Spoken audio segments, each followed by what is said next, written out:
ఇదేంటి చెప్పండి కొంచెం? మామూలుగా ఇప్పటిదాకైతే మీరు రవ్వతో, బియ్యం రవ్వతో, లేకపోతే గోధుమ రవ్వతో ఉప్మా తినటం మీకు తెలుసు.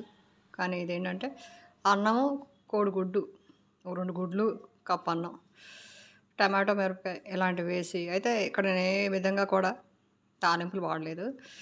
పౌడర్ వాడాను. గరం మసాలా పౌడర్, చికెన్ మసాలా కూడా కొంచెం వేసాను.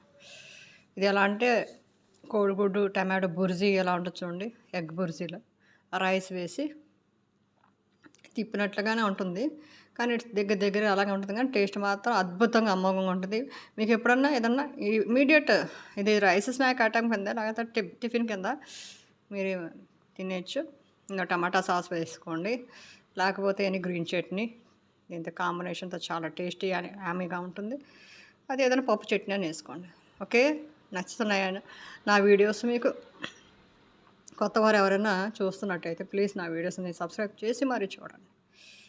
అండ్ నా ఛానల్ని సబ్స్క్రైబ్ చేయండి, సపోర్ట్ కూడా చేయండి please. See you in my next video. Bye.